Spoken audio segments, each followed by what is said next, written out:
Assalomu alaykum aziz do'stlar. Bizlarga murojaat kelib tushgan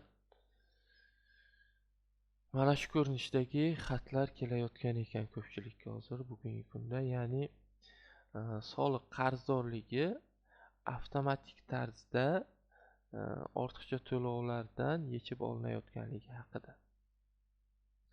Endi buning zararlari haqida oldin tushuntirib bersam, agar sizga kassa texnikasini qonuniy talablarini buzganlik uchun jarima qo'llanilgan bo'lsa va siz o'sha jarimani to'lash uchun oldindan to'lov qilib qo'ygan bo'lsangiz, ya'ni 10 million emas, 50% skitka bilan 5 million so'm to'lagan bo'lsangiz, 10 kun ichida u yechib olinadi.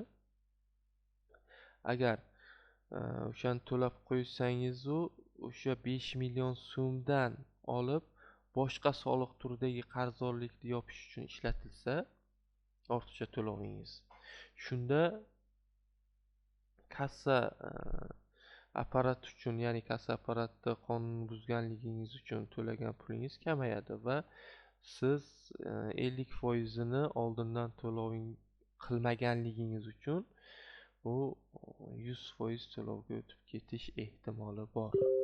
Ya'ni 5 million emas, 10 million bo'ladi. Sababi o'sha vaqtda sizni bank hisob raqamingizdan o'tkazilgan pul yechib olingan bo'ladi. Ya'ni kamaygan bo'ladi. 5 milliondan kamroq summa bo'ladi. Shu sababli 5 million emas, jarima summasi 10 millionga o'zgarish ehtimoli bor.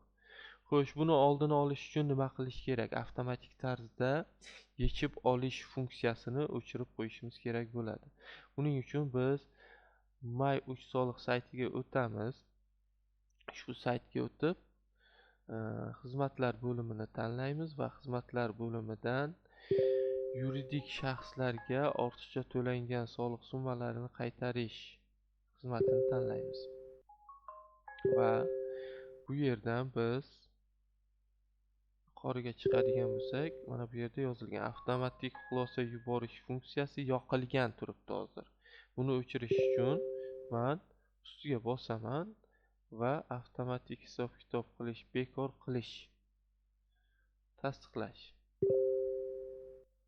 Avtomatik xulosa yuborish funksiyasi o'chirildi.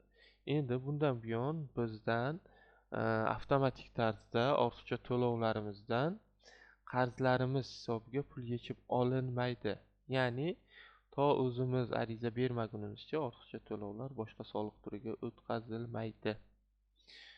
Shunday bo'lgani ma'qulroq, buni tavsiya qilib qolamiz. Sababi avtomatik tarzda hisobga olsa agar qarzdorlikka ortiqcha to'lovlaringizni, sizda buxgalteriyangiz ham buzilib ketish ehtimoli bor. Ya'ni siz xabardor qolib ketishingiz mumkin bundan. Shu sababli ushbu funksiyani albatta o'chirib qo'yishingiz tavsiya qilinadi. E'tibor uchun rahmat.